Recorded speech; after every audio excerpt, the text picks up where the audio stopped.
Hi, my name is Ron Wood. I'm the founder of Pricing Insight and Pricing University.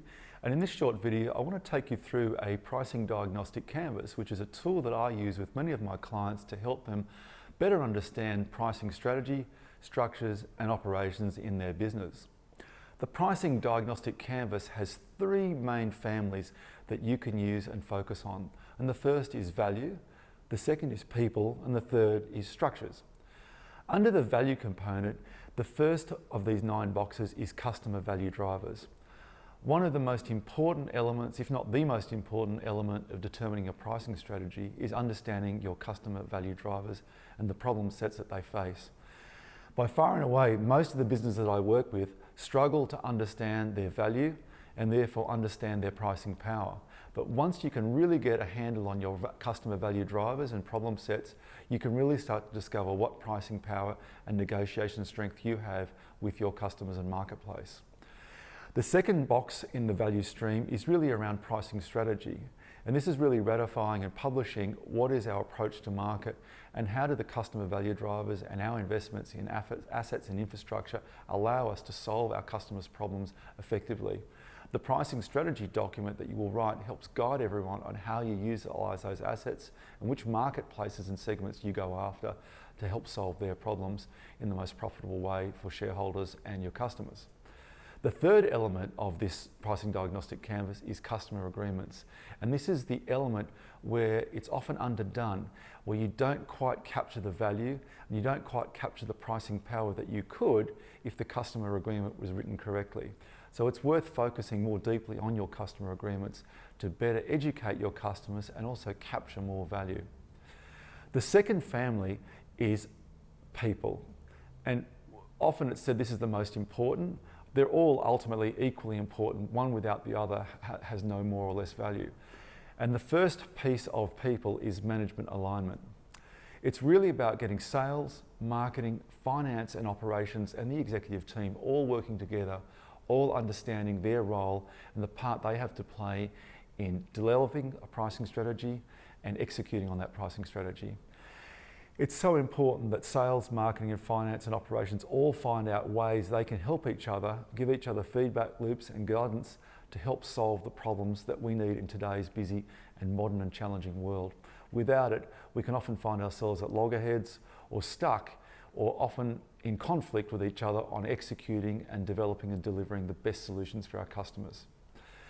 One of the most important things a company can do is invest in a pricing team. In fact, many Fortune 500 companies around the world have already invested in pricing teams.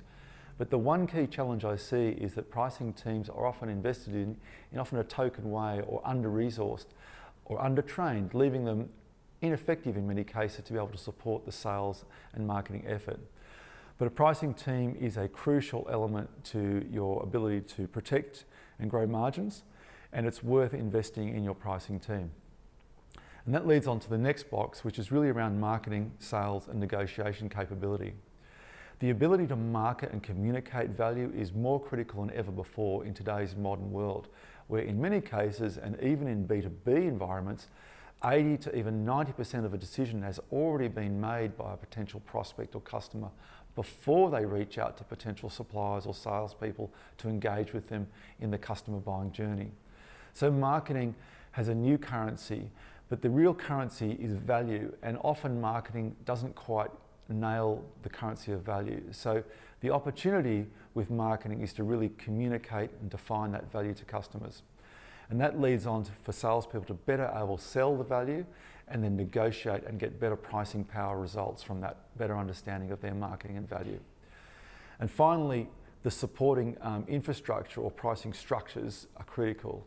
And this involves having the analysis and the methods and capabilities developed. So that means having an understanding of where margin sits in the business, how it's derived, where the margin opportunities are, where the margin risks are, as well as ratifying how you actually take a price increase to market, for example, which is one of your key methods of business management.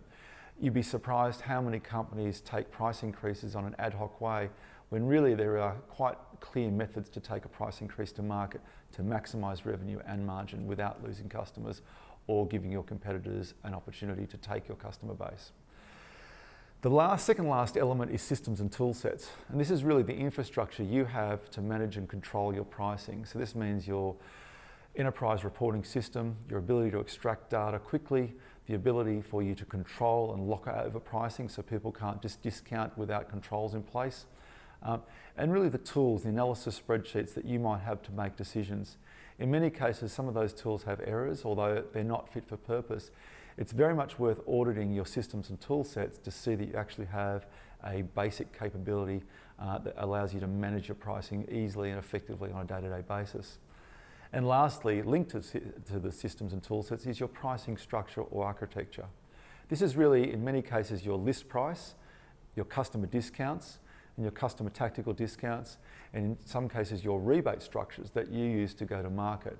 This is loosely called your pricing architecture or pricing structure. There's a real opportunity for you to study your list price architecture, the price relativities between products. If you have a good, better, best type structure in a portfolio of products, what are those price relativities? Are they consistent across categories?